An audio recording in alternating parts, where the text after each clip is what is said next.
So you're walking the office halls with a few of your PM colleagues. Blake and Taz are shooting their mouths off about an impossible scope that the business development team sold through. Suddenly, the business development team rounds the corner ahead of you, and everyone stops in their tracks and falls silent. You overhear someone murmur, "Hey, there's that PM who shot down my AR idea on the telecom pitch." There's a brief standoff, an exchange of glares. It's the Jets and the Sharks, the Montagues and the Capulets. The tension is palpable. It's only broken when you say, "Forget about it, they ain't worth it," and everyone walks away unscathed. Okay, maybe that's a bit dramatic, but in many organizations, there's still this misconception that the tension between the folks selling the work and the folks delivering the work needs to be adversarial instead of collaborative. If you've ever found yourself wondering whether it's possible to have a healthier tension between your business development team and your project managers, keep listening. We're going to be giving you the tools you need to start building the bridges that help your organization grow.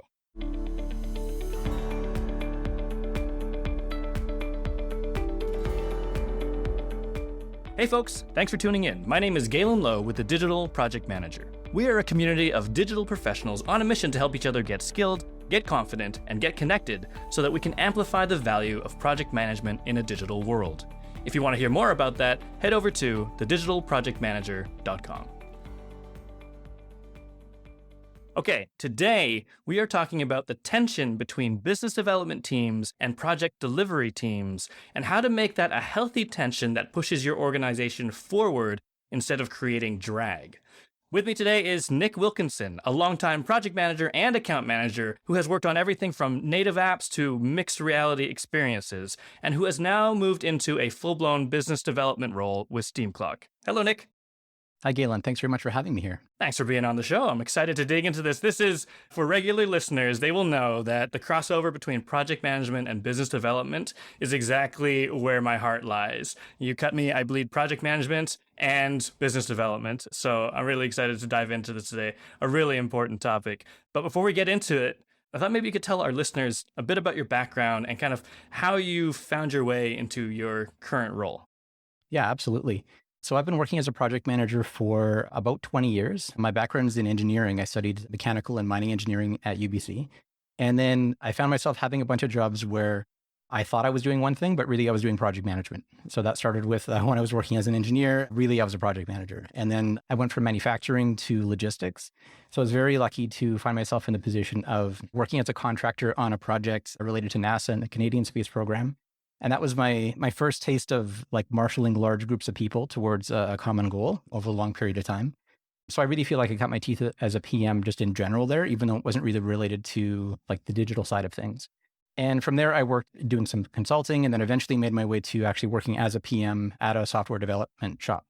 And again, as years went on, I started being able to build a team around project managers. And throughout all of that, there was always this really heavy business or account management component to it that was kind of weaving in and out of my day-to-day. So whether that's working with a client to figure out like a phase 2 of a project, or being a part of the original pitch proposal, or in the case of that other project, working with the government on RFPs and things like that, there's always kind of a sales component. So it wasn't just about the delivery of the value, but it was like figuring out, well, what is this value in the first place? And then that is what lined up for me with Steamclock. I was very lucky to kind of be at a point in my career where I was thinking, project management is great, but I'd like to kind of stretch myself in different ways. And I have all of this experience working with clients to get them to where they want to go. And at that time, Steamclock, which focuses on native mobile application development predominantly, it's a company also I've had my eye on for years. When I announced my new role on LinkedIn, I kind of admitted that Steamclock was my secret crush for a long time. And it's absolutely true. Just they've been doing really high quality work for such a long time. And there was just never like an entry point for me there until recently when they had this role open for a client partnerships manager. So I thought, well, I think this is the right move to kind of take what I've learned as a PM and then focus now on the business development side of things. And also give me a chance to put into practice the things that I had been kind of shooting my mouth off about as a PM to the business development folks I had been working with, over the course of my career. So I'm really excited about what's to come and also about this conversation here. It's a really fascinating space. I love that progression. I love the progression of coming from a world where you were doing project management without, formally being a project manager. You're like, hey, maybe I should do this a little bit more formally, got into a PM role, realized you were doing account management and business development kind of informally, and said, hey, and then it ties back into something we talked about on an earlier episode, which was just that whole like finding a company that's going to help you get to where you get to that you believe in. And I think that's amazing. So congratulations. And I am definitely going to exploit your perspective right now when you're just kind of at that crossover point between, like you said, being that project manager who's kind of like, hey, sales team, this is what y'all have to do, to being the sales team now going, okay, here's what we need to do if we want to make this thing something that can be delivered. Yeah, absolutely. Which, I mean, that's a really good segue into like, what is that tension? And actually, maybe the bigger question, why is there tension between business development teams and the sales teams and the account management teams and then project managers? Sure. So this is going to be a wild overgeneralization, but the way I think about it is that on the PM side, you're off, like your default position is kind of figuring out creative ways to say no.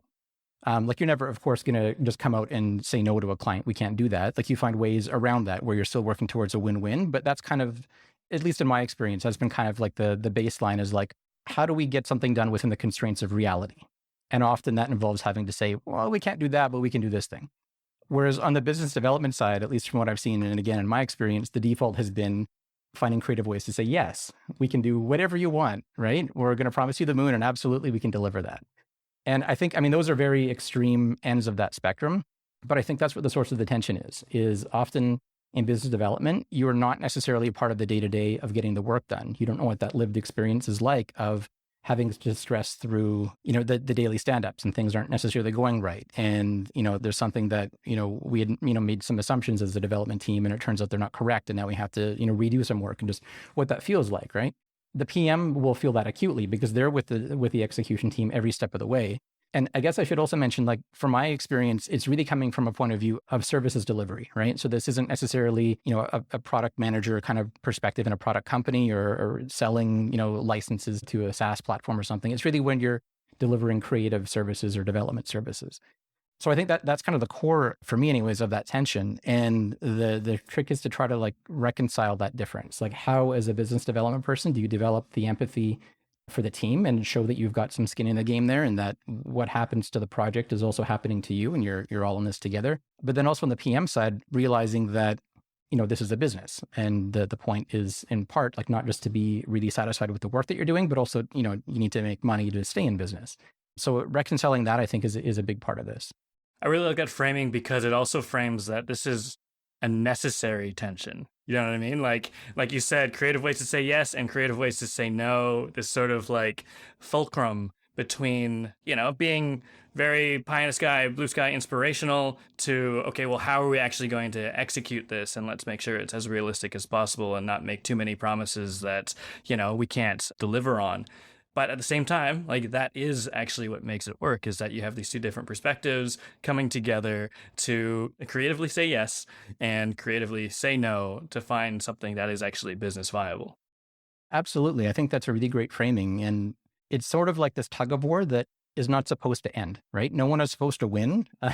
You're supposed to basically be in this equilibrium, which sounds very exhausting, and it is, but that's really how you can pull things forward, right? Because on the one side, you've got people saying yes to things that are maybe just right on the edge, or maybe for strategic reasons, it's important to move in that direction.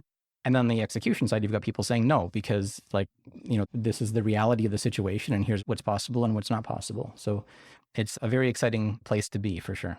And I mean, when you were kind of both, when you were a project manager who was doing some account stuff, how did you find that balance? Because that's a tug of war with yourself a little bit. I bet you found yourself saying, creatively saying yes more than you were saying no, which maybe led you down this path.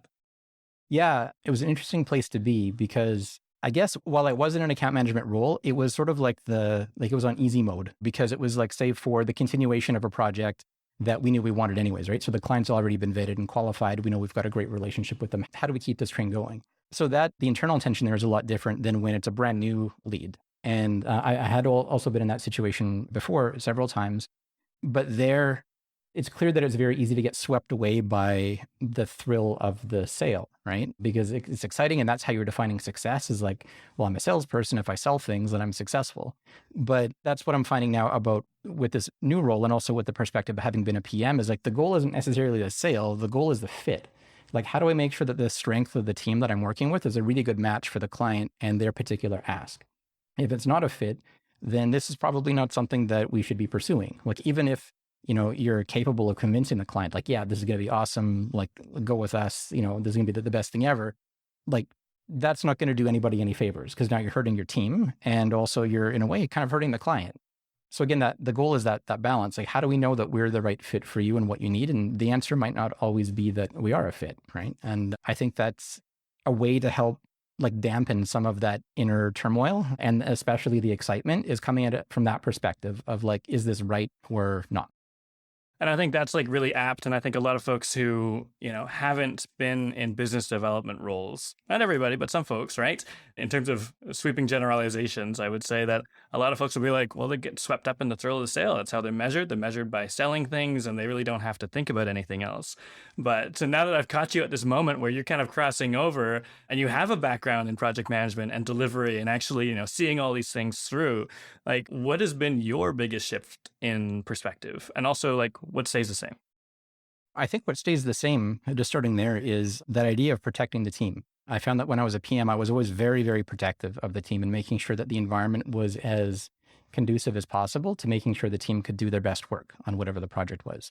So that sense of protectionism is still there. It's just coming at the process from a different angle. So now it's protecting in terms of like who, as the gatekeeper, who do I let through? Who is going to be a good fit? Who do I know we're going to do a really great job for? And who do I know is, not going to be the best fit and is going to end up hurting the team in some way. So that's largely stayed the same. The difference now, I think, is whereas before I was able to kind of, shoot my mouth off from the perspective of PM saying no to all these things, knowing that I was in this tug of war, now realizing that I'm on the other side of that tug of war. It's like, yeah, your no's are point taken, but also we need to stay in business. And how do we find that balance of projects that are maybe not always the thing that's going to keep the development team at like maximum thrill, right? But also like is keeping the, delivering satisfying work that people can be really proud of that also helps to, keep the business going. So yeah, it's a different set of responsibilities and a different kind of mindset on the whole situation for sure. It's actually really interesting, like that sort of guardianship and that gatekeeper mode, right? Like in a way, you kind of, as a project manager, you are that gatekeeper of the, all the changes or all that scope creep and, defending against that. But actually now you're kind of out front.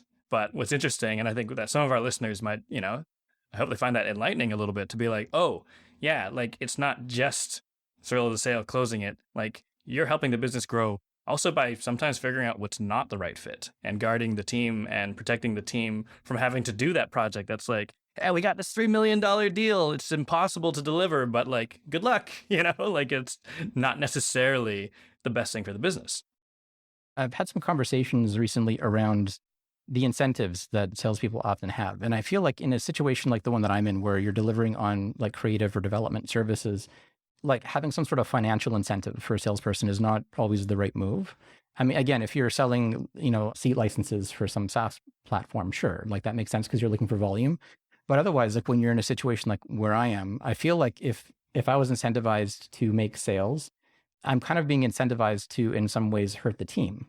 And that doesn't really sit right with me. I'd rather, another maybe, well, I'm sure would be controversial opinion. And this is more of a thought experiment than something I think would work in practice. But like, it'd be interesting to incentivize turning work away, right?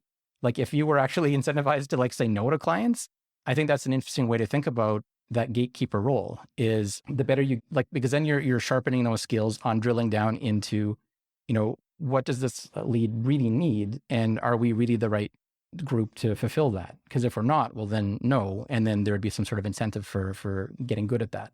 So, in practice, obviously that's going to have all kinds of challenges, right? You need to stay in business. You can't just be saying no to everybody, but interesting to think about anyways, just getting good at the no part. No, absolutely. And I've seen businesses struggle with that. I've seen folks who went from a model where they're incentivizing the sale to incentivizing 3 months of retention to incentivizing successful delivery, but then it gets beyond what that individual controls.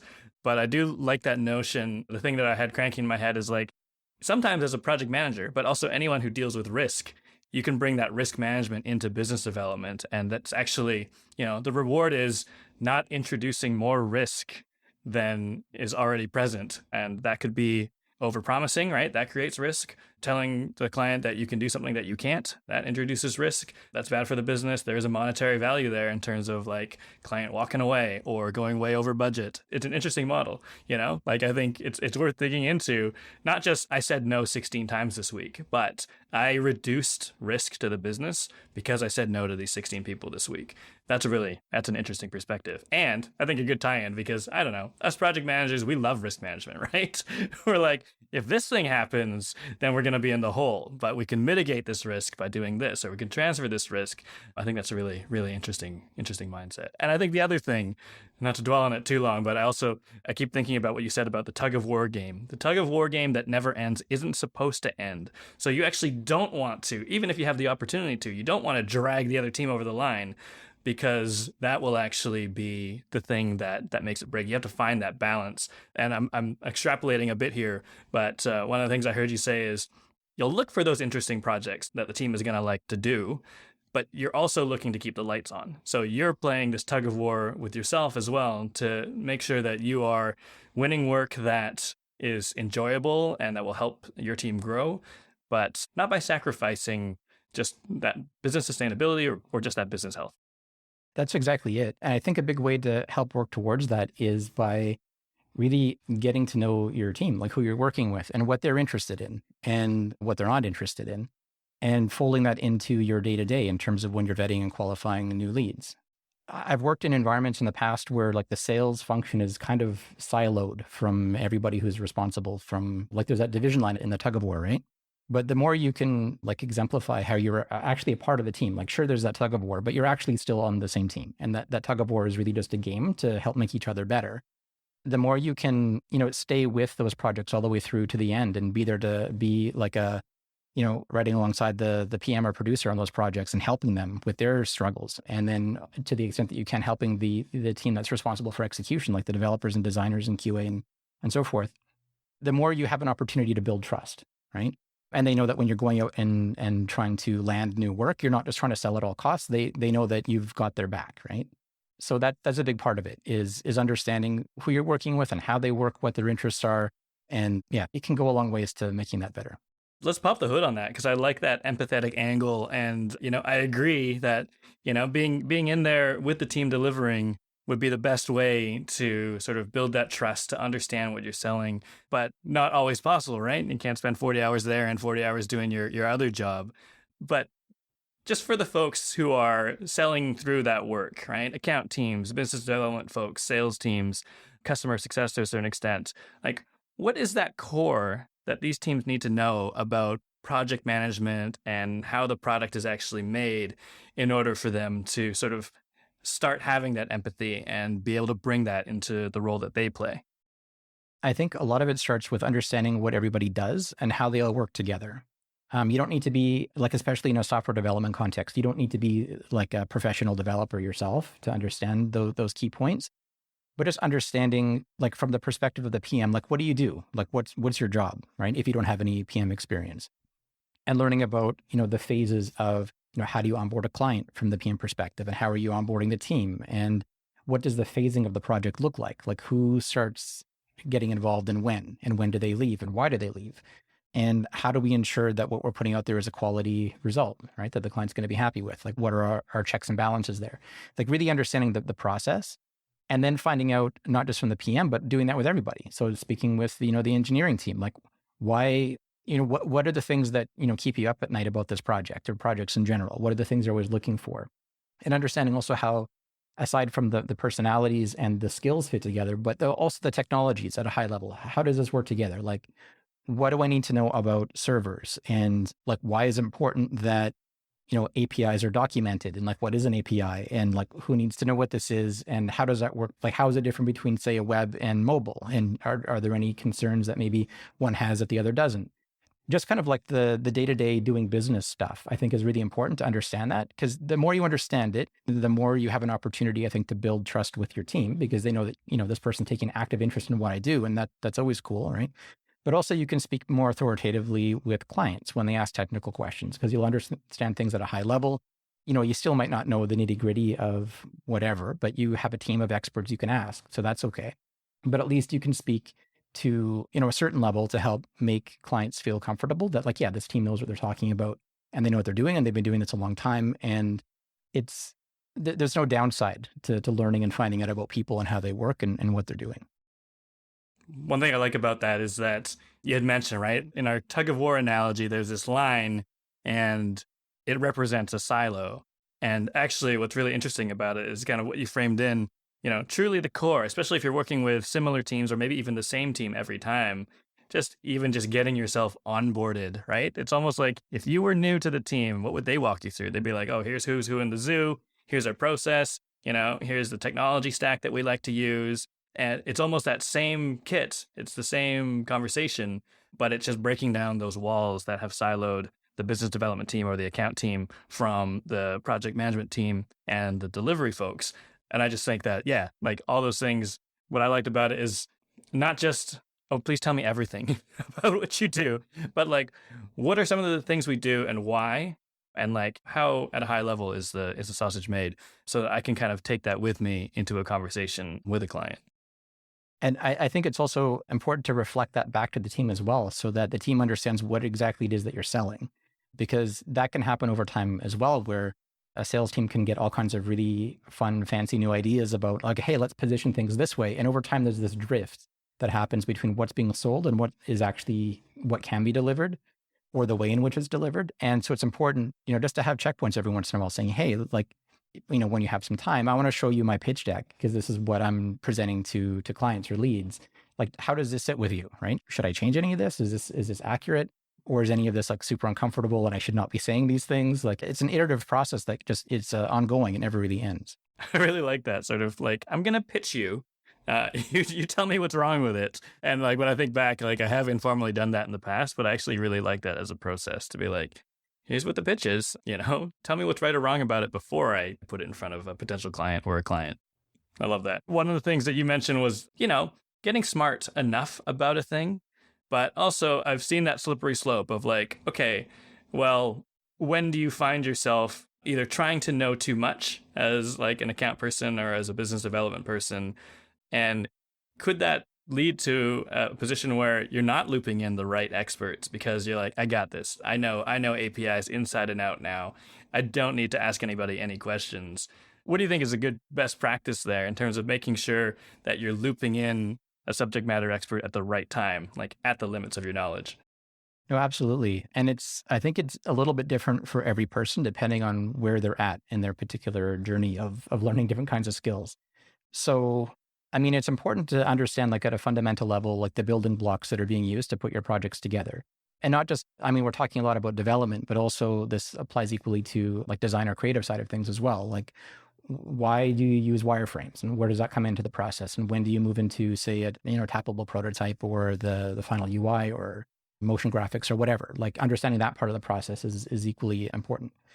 So at a fundamental level, you need to understand the building blocks. But I think then what's maybe more important is understanding like the mindset of the people who are doing the work, because there's a very different mindset just in terms of how your day is organized between a builder and a manager. And for like lack of a better descriptor, salespeople are a kind of manager, even if they're not necessarily managing people. Like, they don't really build things other than, you're building relationships, obviously, but it's a different kind of work than somebody who is, needing to code for, the whole day, or, putting lots of heads down time on a particular design.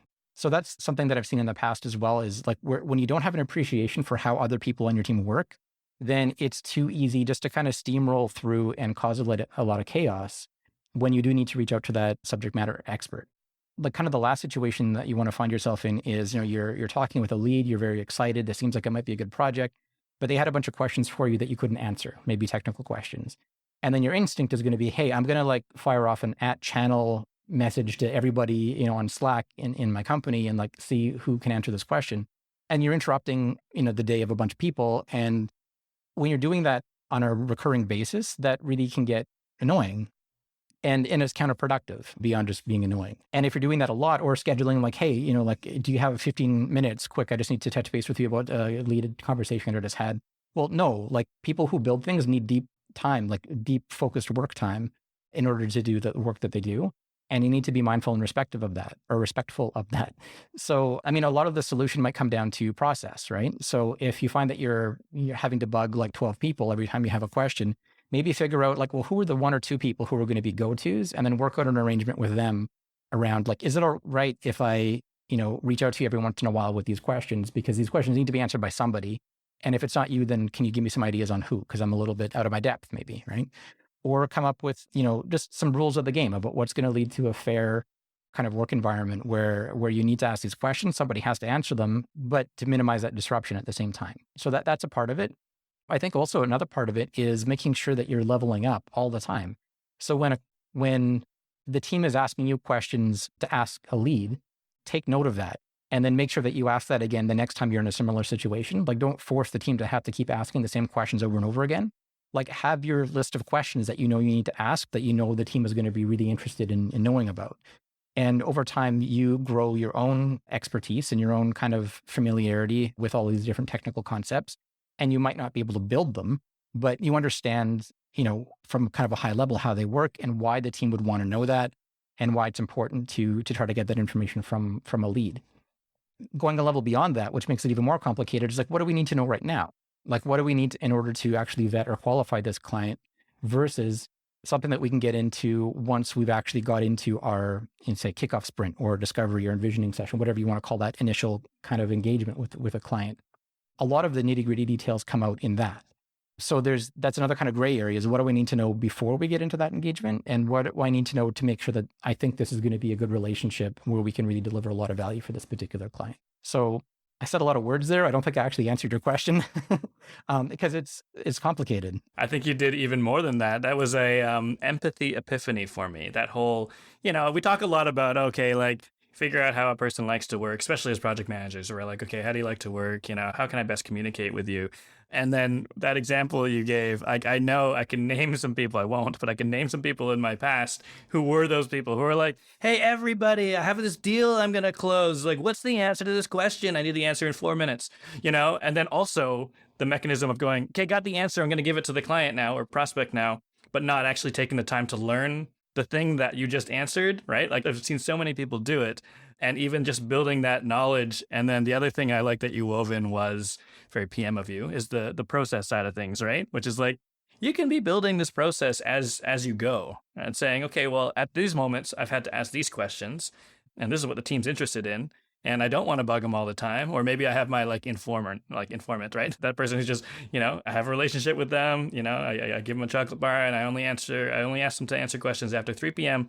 and not on Fridays, but I can still do it. And that's my trusted person. And also gathering those questions and making a process out of it so that, we started this section out being like, well, you can't do both jobs, right? You can't be the salesperson or the account manager and also be working with the team through the whole thing that you just sold through. You'd be doubling up on your hours, but you can sort of make a system where you are getting informed.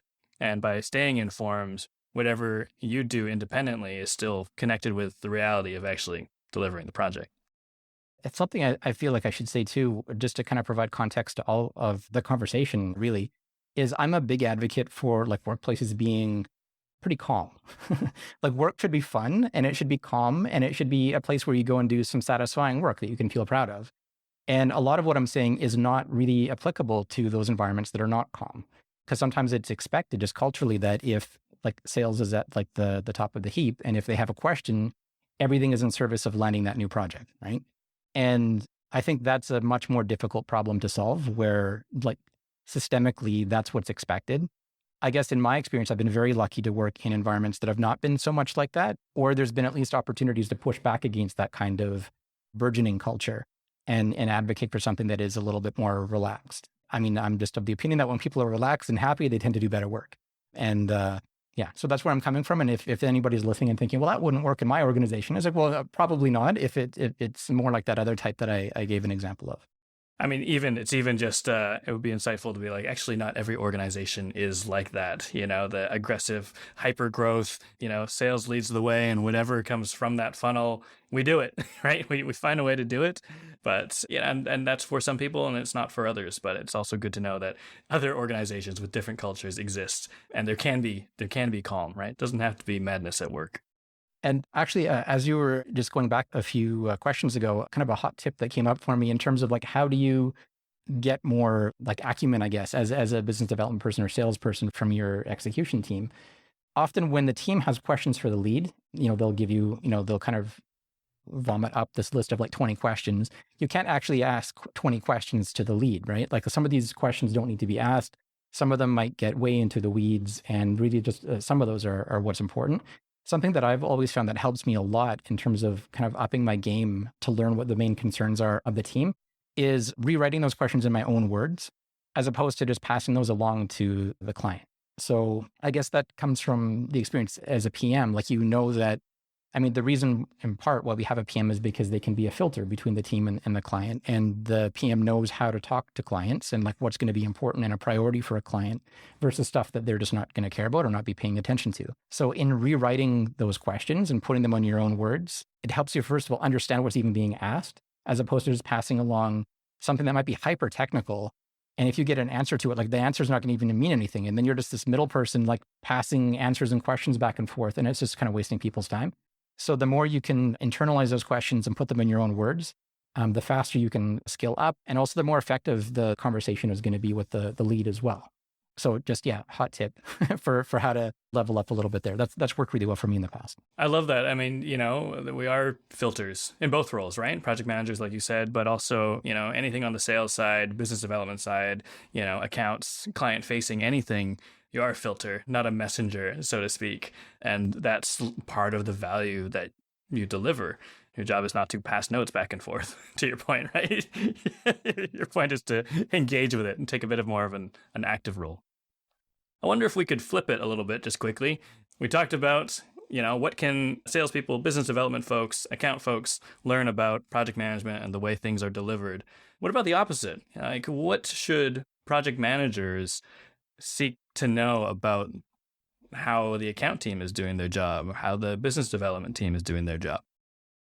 Yeah, absolutely. I think as a PM, it's really easy to get bogged down in that no mentality, right? Like, again, not just saying no outright, but finding those creative ways to say no to the point where it can actually be detrimental to a relationship in some cases. And I know that that's happened to me in some cases on some projects in the past.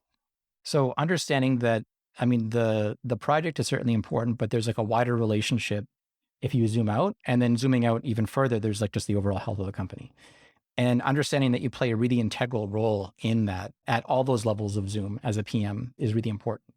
So also understanding that some things that you might be inclined to say no to might be a good thing to say yes to, even if it is a little bit uncomfortable sometimes, because there is maybe a strategic reason for that. And there should be certainly a conversation around that if that's the case. Like, it shouldn't be just accepting at face value. Like the people who are suggesting that you say yes to say something, that you say yes to something when your instinct is to say no, like that should be investigated more, right? There should be a conversation around that. But sometimes it's okay to be a little bit uncomfortable and go with it, as long as it's clear that like your team is not adamant that this is a bad idea. So, and that's a skill that takes time to develop. And sometimes you're going to make the wrong call, and sometimes you'll agree to something and it just really should not have been something that you should have said yes to. And that's, building up your spidey sense for next time, right? So that's, I think, a big part of it. And I think also, and this again may not be applicable to every organization out there, but the more PMs can be brought into the fold when it comes to the financial health of the company, that can be a really big thing as well. Because when you see, okay, week to week, month to month, what the books look like, then that can really help to recontextualize your opinion about what we should take on or what we should not take on. Again, there may be some things that we don't want to take on because, the team just did 7 projects that were just like this and they need something new. Oh, but like also we need to, bring in some more revenue because, we just hired 7 new people and like whatever the reason is. So having that understanding of the financial health of the company is really critical. And maybe not every PM in every organization is going to be given that, but if you can advocate for that, and if you think it's a possibility, then certainly you should try to insert yourself into situations like that, because it can be eye-opening and really helpful. I like that. I even like just the literacy of, if you have access to that information, or if getting to that zoom out point where you're looking at the overall organization and how it functions, it's actually empowering as well, right? Knowing the kind of impact you are having and can have on the organization, maybe just by being a bit uncomfortable and saying yes sometimes. And to your point, maybe not always being right about it, but that's how you kind of build up that instinct and practice that understanding of the broader business, because sometimes we can get very, just myopic about our project, right? And that the impact we have is guarding it and making sure that, it goes to plan and doesn't really change that much. Versus, wait a minute, this is an opportunity for us to do way more, build a whole new practice, with this request from a client. That alone could help us, grow the business, and just having that eye for opportunity, I guess. Yeah, exactly. And I think to help develop that eye for opportunity, it's sort of the flip of the advice that I gave earlier, where I was talking about the business development person learning about the day-to-day reality of the PM. Likewise, the PM should be learning everything they can about what it is to be in business development and sales, and learn about that process. How are you vetting leads? How are you qualifying them? What's that list of, that checklist that we're looking for? And maybe you as a PM can actually provide some insight there. Maybe there are things that the salesperson is not seeing that they should see that you can bring up.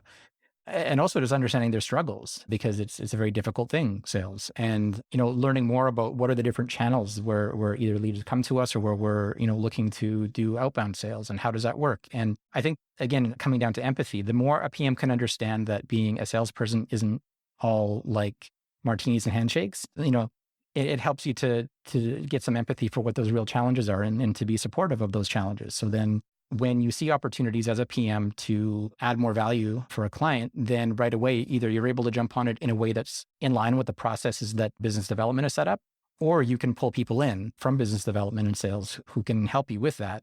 And again, it's, working towards a more cohesive team across the whole process. I like the sort of empathy lens. And I wonder if we can dive a bit deeper into some of the tougher stuff, because one of the things that you mentioned is not every organization is going to have just even the culture or the context to begin that conversation. And I've worked in some places where, there's quite a ferocious adversarial relationship between, for example, the sales team or the accounts team and the project team, and they're not even talking. What are some ways that you would recommend starting to build that bridge when, for the most part, they are actually enemies within that organization? That's a really great question. And I think that's made so much more difficult through remote work as well, because it's not like you can just bump into somebody on the other side of that fence at the water cooler and, try to strike up a conversation or a friendship or whatever. Often it has to be a lot more intentional, where you're actually then taking up people's time with scheduling something, so that it's super hard. But despite that, I think that's kind of where things need to go, is if you find that you are in that kind of adversarial environment, what's the lowest hanging fruit that you can find in terms of who you think is going to be aligned with the way that you see things on the other side? And then trying to make opportunities to get to know them more. And the more we know each other as people and knowing what our concerns are and where we're coming from, hopefully over time you can kind of leverage that into more of a relationship. So I think, that's where I would start. And if that means having to go into the office a little bit more than you would like, if you're in a hybrid environment, then that's, something that I would recommend that you do. But even if it's just like, you have a few interactions as a PM with a salesperson, and there's those handoff conversations between projects, and you just, you like their style, you think that you could get along with that person, well, reach out, have a one-on-one, find out more about them, learn more about, just what's their origin story, right? And you can share yours. And that helps to break down those barriers. Because I think I've been in situations before where there is a very strong us versus them kind of mentality in sales contexts and also other contexts.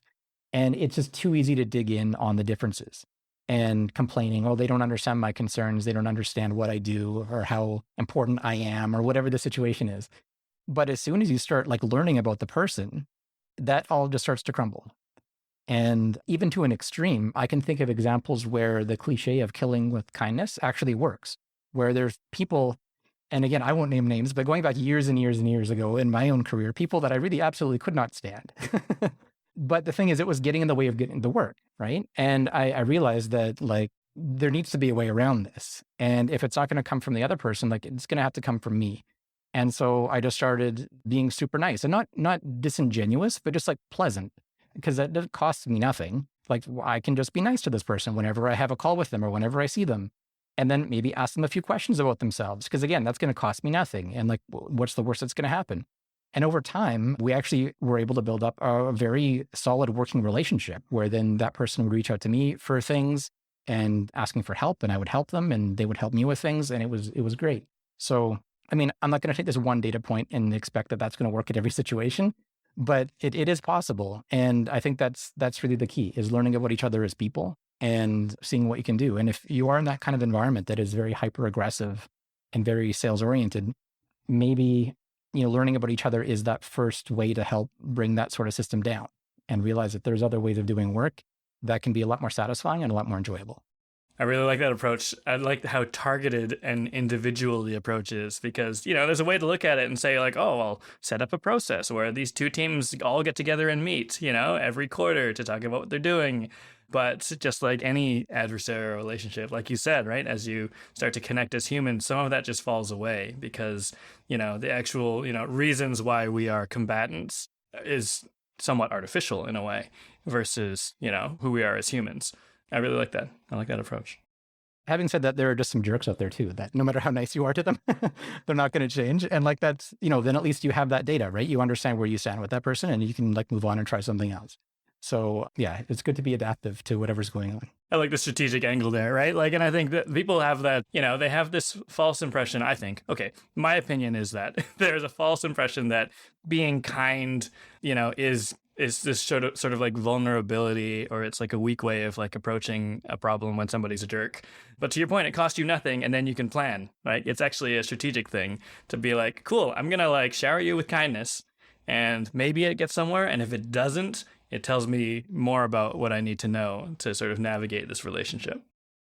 Yeah. And I think you struck on something really, really important there, is that showing vulnerability is incredibly powerful, because chances are that whatever you're feeling in a situation, other people are too. And if you open up about that and share legitimately what you're feeling and there's a kind of a safe and, like better way to do this. But if you really share and be open with how you're feeling about something, chances are that's going to resonate with people and it's going to disarm them. And, they might not necessarily agree with you, but at least it gets things back to the point where you can have like a civil and productive conversation about things. So again, that's a whole other topic that, requires a lot of like mastery or practice to get to the point where you have mastery at that. But yeah, being vulnerable isn't necessarily a bad thing, and it shouldn't be seen as a bad thing. I love that. I'm going to close out with a curveball, which is, we talked about zooming out and different levels. We've zoomed in to the point where we're talking about individuals and their dynamic. But for organizations where they don't have that culture, where they do have a bit of an adversarial tension that isn't that productive between their, business development teams and their delivery teams, and they're also not willing to invest in it. When you wrap all these things together, like, what is the upside for a leader of a business to really sell this through, to say this is going to be worth it? It's worth you investing the time to make sure that you have a healthy tension between these two teams, because this is the thing that you'll benefit from. Yeah, that's a really good question. And I think it really comes down to what the values are, like the real values of that organization and the people at the top of the organization. For some organizations, the value is profit. And if that's the case, then, and if you found that you were profitable running an organization that has that kind of hyper competitive and aggressive environment, well, then, do what works for you, right? And people will either gravitate towards that or they won't. But that's kind of where things are at. But I think what's really important is for kind of those people at the top of an organization to be honest about what their values are. Because often organizations can say that, oh yeah, we really value, your mental health and that you're doing satisfying work and, that you wake up loving what you do. But in terms of like, well, what does that mean in terms of like the follow through, right? Like how are you doing that? How are you creating that environment as a leader, as a manager? So easy to say, but, more difficult to do. And it could be that people say that, but their values are still profit. In which case, keep moving on. If that's what's working for you and you enjoy that, well, great. But I think for those organizations that really do care and are always looking for the ways to ensure that their team is set up to do the best possible work that they can do, it's really important to make sure that those teams are all working together really well, right? It's like you're building a machine, and you can't have an engine where some part of the engine thinks it's more important than the others. Everything is equally critical. And if any part fails, the whole thing fails, or at least doesn't perform as well as it could otherwise. So I think it really does pay to to look deeply at this and how everyone's working together and making sure that people aren't just saying, oh yeah, no, this is fine. And, we're all hugging it out and enjoying and working together. But like, is that actually true? And I mean, I think there's multiple layers to your question here. The thing is, I think for people at the top of an organization, it's super hard to even figure that out, right? Because people are going to respond to you differently than they would, say, somebody who they perceive as a peer or somebody who is, somewhere else in the organization as opposed to a boss. But I guess to bring this back to your main question, like, what is the value of that? I think the value is that it affects every part of your business. It affects retention. It affects just your like day-to-day work satisfaction across the whole organization. I think it ultimately affects bottom line because the people are happier and doing better work. The quality of that work goes up. The level of pride that people have goes up. And clients are ultimately going to be finding more value in the work that is coming out of a team that operates like that. Also, people are going to gravitate towards wanting to work at a company like that. And again, just like shameless plug for Steamclock, that's why I had my eye on the company for as many years as I did, is because there's this fierce commitment to quality and really zeroing in on doing a few things exceptionally well. And their marketing worked on me. I applied for a job there. And then I was happy to see that was not just marketing once I actually got into the company, that it's a real thing. So I think when companies focus on that, there are benefits all across the board, and including the bottom line. But it's important to remember that, like, if you're an organization that's moving towards this, those benefits aren't going to be seen on day one. Like, this is a long-term investment that carries on forever. It doesn't ever end. You can't stop, caring about your people or investing in your people or fostering that kind of environment. It's something that you do every day. So yeah, here's to hoping that there are more organizations out there that are, leaning more towards that side as opposed to the more aggressive or competitive side of things. What I like that you did there is actually, and I could see you probably giving that pitch if you were in an organization that sort of needed a bit of this transformation, but actually it is still profit. Because in a way, if you have a well-running machine, it's not, leaking talent out of the bottom. People aren't burning out. People are, feeling good about the work. And they're all working as one machine instead of a machine that thinks it's more important than, this other machine. Then it actually does lead to better retention of your clients, better profit, or it can lead to. And I like that, even though we kind of started that out being like, okay, well, maybe if you're just profit hungry, this isn't for you. But actually the rest of it is, that is the upside. The upside of all of these things is that, profit as a measure of how relevant and successful this business is, it does actually impact that. And there should be this synergy. There should be this empathy being built between these two teams because that's the upside. Yeah, absolutely. Awesome. Nick, this was great. I really enjoyed our conversation. So many insights here. We came here to talk about the tension between BD teams and project managers, and I think we did, but gosh, so much more in there. I'm going to have you back in that whole trust building side of things as well. For sure. This is a huge amount of fun. Thanks so much for having me. And yeah, I'd love to come back. This is great. So what do you think? Can business development and project management be BFFs? Or is it just too time intensive to try to keep these two groups aligned when they should be focused on selling or delivering? Tell us a story. What's been your most successful mashup of BD folks and project managers? What was challenging about it, and what was surprisingly easy? And what were the results? And if you want to hone your skills as a strategic project leader, come and join our collective. Head over to thedigitalprojectmanager.com/membership to get access to a supportive community that shares knowledge, solves complex challenges, and shapes the future of our craft together. From robust templates and monthly training sessions that save you time and energy, to the peer support offered through our Slack discussions, live events, and mastermind groups, being a member of our community means having over 1,000 people in your corner as you navigate your career in digital project delivery. And if you like what you heard today, please subscribe and stay in touch on thedigitalprojectmanager.com. Until next time, thanks for listening.